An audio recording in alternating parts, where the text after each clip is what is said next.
Hi hello ನಮಸ್ಕಾರ ಚಾನಲ್ಗೆ ಸ್ವಾಗತ. ಇವತ್ತಿನ ವಿಡಿಯೋ ಒಂದು ಲೇಡೀಸ್ ಸ್ಪೆಷಲ್. ಹಾಗೆ ಇದು ಒಂದು ಒಬ್ರು ರಿಕ್ವೆಸ್ಟ್ ಮಾಡಿದ್ರು ಈ ವಿಡಿಯೋ ಬೇಕು ಅಂತ, ಹಾಗೆ ಈ ವಿಡಿಯೋ ಮಾಡ್ತಾ ಇದ್ದೇನೆ. ಒಂದು ಅತ್ಯಂತ ಶಕ್ತಿಶಾಲಿ ವಿಷಯದ ಬಗ್ಗೆ ಮಾತಾಡ್ತೇನೆ, ಅದೇ ಸ್ತ್ರೀಯರಲ್ಲಿ ಬ್ರಹ್ಮಚರ್ಯ ಪಾಲನೆ.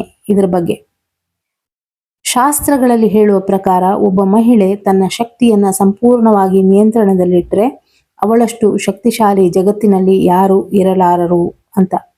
ಆದರೆ ಆ ಶಕ್ತಿ ಏನು? ಆ ಶಕ್ತಿಯನ್ನ ಜಾಗೃತ ಮಾಡುವ ಒಂದು ಪ್ರಾಚೀನ ಮಾರ್ಗ ಇದೆ, ಅದು ಸ್ತ್ರೀ ಬ್ರಹ್ಮಚರ್ಯ. ಇದು ಕೇವಲ ಒಂದು ನಿಯಮ ಅಲ್ಲ, ಇದು ಮಹಿಳೆಯ ಒಳಗಿನ ಶಕ್ತಿಯನ್ನ ಆಧ್ಯಾತ್ಮಿಕ ಶಕ್ತಿ, ಬುದ್ಧಿ, ಆಕರ್ಷಣೆ ಮತ್ತು ಯಶಸ್ಸಿಗೆ ಪರಿವರ್ತಿಸುವ ವಿಜ್ಞಾನ. ಆದರೆ ಒಂದು ಮುಖ್ಯ ಪ್ರಶ್ನೆ ಬರುತ್ತೆ ಇಲ್ಲಿ, ವಿವಾಹಿತ ಮಹಿಳೆಯರು ಇದನ್ನ ಹೇಗೆ ಪಾಲಿಸಬೇಕು? ಈ ವಿಚಾರವನ್ನ ಕೂಡ ಹೇಳ್ತೇನೆ, ವಿಡಿಯೋ ಕೊನೆ ತನಕ ನೋಡಿ. ಪ್ರತಿಯೊಬ್ಬ ಮಹಿಳೆಯಲ್ಲೂ ಇರುವ ಆ ಶಕ್ತಿಗೆ ರಜಂ ಅಥವಾ ರಜಾ ಅಂತ ಅನ್ನೋದು, ಪುರುಷರಲ್ಲಿ ಇರುವ ಶಕ್ತಿಗೆ ಶುಕ್ರ ಅಂತ ಹೇಳೋದು. ಸಾಮಾನ್ಯವಾಗಿ ಶಕ್ತಿ ಭೌತಿಕ ಆಸೆಗಳಲ್ಲಿ ವ್ಯಯವಾಗುತ್ತೆ. ಬ್ರಹ್ಮಚರ್ಯ ಅಂದ್ರೆ ಈ ಶಕ್ತಿಯನ್ನ ವ್ಯರ್ಥ ಮಾಡದೆ ಅದನ್ನ ಉನ್ನತ ಮಟ್ಟಕ್ಕೆ ಪರಿವರ್ತಿಸುವ ನಿರ್ಧಾರ ಮಾಡುವುದು. ಬಹಳ ಜನರು ಬ್ರಹ್ಮಚರ್ಯ ಅಂದ್ರೆ ತಪ್ಪಾಗಿ ಅರ್ಥ ಮಾಡ್ಕೋತಾರೆ.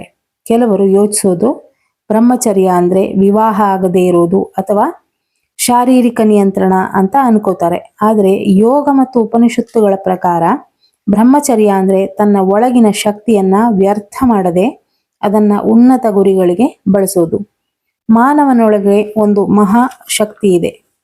ಆ ಶಕ್ತಿ ಸೃಜನಾತ್ಮಕ ಶಕ್ತಿ, ಜೀವಶಕ್ತಿ, ಆತ್ಮಶಕ್ತಿ. ಈ ಶಕ್ತಿ ವ್ಯರ್ಥವಾದರೆ ಮನಸ್ಸು ದುರ್ಬಲವಾಗುತ್ತೆ, ಕೇಂದ್ರೀಕರಣ ಕಡಿಮೆ ಆಗುತ್ತೆ, ಜೀವನದಲ್ಲಿ ಅಸ್ಥಿರತೆ ಬರುತ್ತೆ.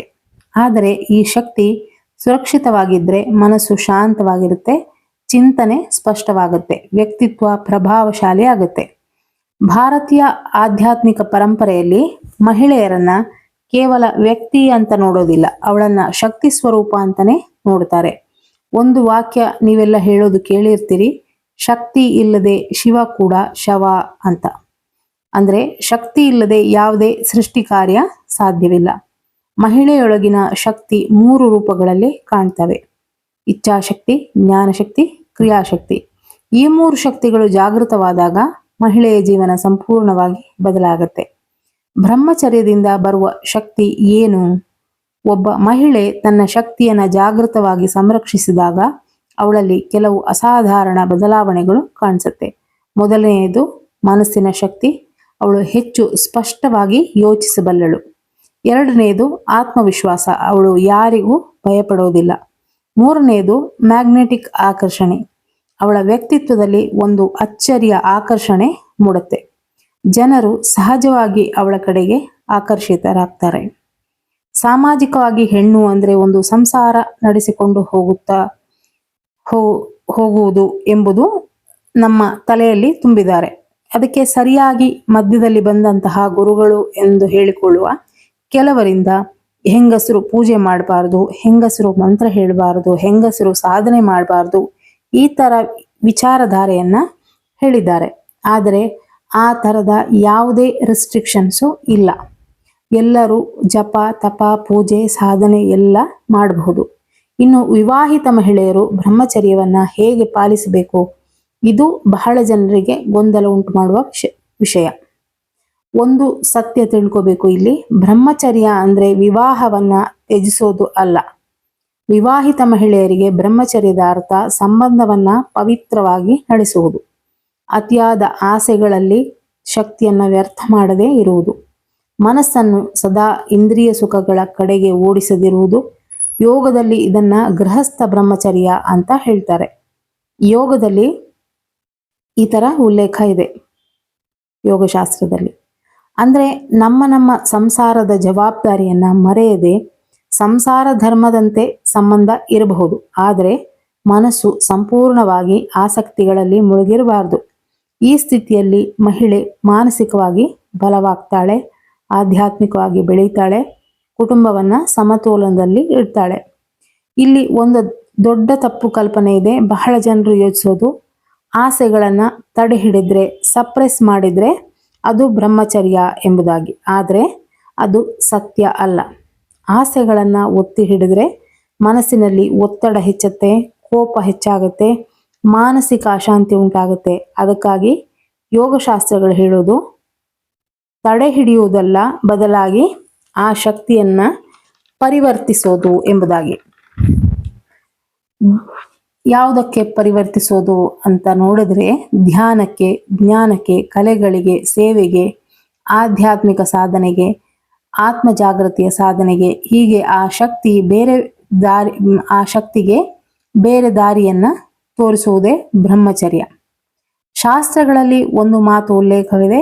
ಒಬ್ಬ ಮಹಿಳೆ ತನ್ನ ಶಕ್ತಿಯನ್ನ ಸಂಪೂರ್ಣ ನಿಯಂತ್ರಣದಲ್ಲಿ ಇಟ್ಟರೆ ಅವಳಷ್ಟು ಶಕ್ತಿಶಾಲಿ ಯಾರೂ ಇಲ್ಲ ಎಂಬುದಾಗಿ. ಅಂತಹ ಮಹಿಳೆ ಪರಿಸ್ಥಿತಿಗಳಿಂದ ಕುಸಿಯೋದಿಲ್ಲ. ಅವಳ ಮನಸ್ಸು ಸ್ಥಿರವಾಗಿರುತ್ತೆ, ಅವಳ ಮಾತುಗಳಲ್ಲಿ ಪ್ರಭಾವ ಇರುತ್ತೆ, ಅವಳ ಉಪಸ್ಥಿತಿ ಮಾತ್ರದಿಂದಲೇ ಒಂದು ಶಕ್ತಿ ಕ್ಷೇತ್ರ ನಿರ್ಮಾಣವಾಗುತ್ತೆ. ಈ ಬ್ರಹ್ಮಾಂಡದಲ್ಲಿ ಸ್ತ್ರೀ ರೂಪದಲ್ಲಿರುವ ಎಲ್ಲರೂ ಸಾಕ್ಷಾತ್ ಆ ತಾಯಿಯ ಶಕ್ತಿನೇ. ಅದಕ್ಕೆ ನಮ್ಮ ದೇಹವೇ ದೇವಾಲಯ. ಆ ದೇವಾಲಯದ ಪಕ್ಕದಲ್ಲಿ ಯಾರನ್ನ ನಾವು ಬಿಟ್ಕೊಳ್ಬೇಕು, ಯಾರನ್ನ ಬಿಟ್ಕೊಳ್ಬಾರ್ದು, ಎಂತಹ ಎನರ್ಜಿ ನಮ್ಮ ಸುತ್ತ ಇದೆ, ಒಬ್ಬರ ಹತ್ತಿರ ಹ್ಯಾಂಡ್ ಶೇಕ್ ಮಾಡುವಾಗಲೂ ಯೋಚನೆ ಮಾಡಬೇಕು, ಎನರ್ಜಿ ಎಕ್ಸ್ಚೇಂಜ್ ಆಗುತ್ತೆ. ಹೀಗೆ ಯಾರ್ಯಾರನ್ನ ಹತ್ತಿರ ಸೇರಿಸಬೇಕು ಅನ್ನೋದನ್ನ ಯೋಚನೆ ಮಾಡಿ ಬಿಡಬೇಕು. ಸ್ತ್ರೀ ಬ್ರಹ್ಮಚರ್ಯ ಕೇವಲ ವ್ಯಕ್ತಿಗಷ್ಟೇ ಅಲ್ಲ, ಅದು ಸಮಾಜಕ್ಕೂ ಪರಿಣಾಮ ಬೀರುತ್ತೆ. ಒಬ್ಬ ಮಹಿಳೆ ಆತ್ಮಶಕ್ತಿ ಬಲವಾಗಿದ್ದಲ್ಲಿ ಕುಟುಂಬ ಸ್ಥಿರವಾಗುತ್ತೆ, ಮಕ್ಕಳು ಪ್ರೇರಣೆ ಪಡಿತಾರೆ, ಇದರಿಂದ ಸಮಾಜದಲ್ಲಿ ಶಾಂತಿ ಹುಟ್ಟುತ್ತೆ. ಅದಕ್ಕಾಗಿ ಪ್ರಾಚೀನ ಭಾರತದಲ್ಲಿ ಮಹಿಳೆಯನ್ನ ಗೃಹದ ಶಕ್ತಿ ಕೇಂದ್ರ ಅಂತ ಕರೆದ್ರು. ಮನಸ್ಸನ್ನು ಬೇರೆ ಕಡೆ ತಿರುಗಿಸೋದು ಹೇಗೆ? ಹೆಚ್ಚೆಚ್ಚು ಮೊಬೈಲನ್ನು ಸ್ಕ್ರೋಲಿಂಗ್ ಮಾಡೋದು ಬಿಟ್ಟು ತುಂಬ ಇಂಟೆನ್ಸ್ ಕೆಮಿಸ್ಟ್ರಿ ಇರುವಂತಹ ಸೀನು ಇದೆಲ್ಲ ನೋಡುವ ಬದಲು ಸ್ವಲ್ಪ ಭಕ್ತಿ ಪ್ರಧಾನ ಇರುವಂತಹ ಕಂಟೆಂಟು, ಧ್ಯಾನ, ಜಪದ ಮಾಹಿತಿ, ಈ ಥರ ಮೈಂಡನ್ನು ತಿರುಗಿಸೋದ್ರಿಂದ ಎನರ್ಜಿ ಒಳಗೆ ಸೇವ್ ಆಗುತ್ತೆ. ಅದರಿಂದ ಆಧ್ಯಾತ್ಮಿಕವಾಗಿ ಮೇಲೆ ಉನ್ನತ ಮಟ್ಟಕ್ಕೆ ಏರೋದಕ್ಕೆ ಹೆಲ್ಪ್ ಆಗುತ್ತೆ. ಸಂಸಾರದಲ್ಲಿ ಇದ್ದುಕೊಂಡೇ ಸಾಧನೆಯೂ ಮಾಡಬಹುದು. ಬ್ರಹ್ಮಚರ್ಯ ಪಾಲನೆಗೆ ಈ ರೀತಿ ಮೊದಲ ಹೆಜ್ಜೆ ಇಡೋದ್ರಿಂದ ಸಾಧನೆ ಸುಲಭವಾಗುತ್ತೆ. ಸ್ತ್ರೀ ಅಂದರೆ ಕೇವಲ ಹೆಣ್ಣಲ್ಲ, ಅವಳು ಸತ್ವ, ರಜಸ್, ತಮಸ್ ಈ ಮೂರು ಸಮತೋಲನದ ಜೀವಂತ ಶಕ್ತಿ. ತನ್ನವರಿಗೆ ತೊಂದರೆಯಾದರೆ ಕಾಳಿಯೋ ದುರ್ಗೆಯೋ ಆಗಿ, ತನ್ನವರ ಜೀವನದಲ್ಲಿ ಲಕ್ಷ್ಮಿಯ ಹಾಗೆ, ತನ್ನವರಿಗೆ ಸರಸ್ವತಿಯಾಗಿ ಜ್ಞಾನವನ್ನು ನೀಡುವ ಶಕ್ತಿಯಾಗಿ ಇರ್ತಾಳೆ. ಈ ಮೂರು ಗುಣಗಳು ಸಮತೋಲನದಲ್ಲಿ ಇದ್ದಾಗ ಅವಳು ಸಂಪೂರ್ಣ ಶಕ್ತಿಯ ರೂಪವಾಗ್ತಾಳೆ. ಅವಳಲ್ಲಿ ಆತ್ಮ ಜಾಗೃತಿಯ ಜೊತೆಗೆ ತನ್ನ ಜೀವನವನ್ನ ನಿಯಂತ್ರಿಸಬಹುದು. ತಾಯಿ, ಗುರು, ದೈವಿಕ ಶಕ್ತಿಯಾಗಿ ಸ್ತ್ರೀಯ ಉನ್ನತ ಸ್ವರೂಪದಲ್ಲಿ ಇರ್ತಾಳೆ. ಹಾಗೆ ಯಾರೆಲ್ಲ ಇದ್ದೀರಾ ನಮ್ಮ ಚಾನಲ್ನಲ್ಲಿ ಎಲ್ಲರೂ ಒಂದು ಕಮೆಂಟ್ ಮಾಡಿ, ಆಗ ನನಗೂ ಗೊತ್ತಾಗುತ್ತೆ ನಮ್ಮ ಸ್ತ್ರೀ ಶಕ್ತಿ ಎಷ್ಟಿದೆ ಅಂತ. Thank you for watching.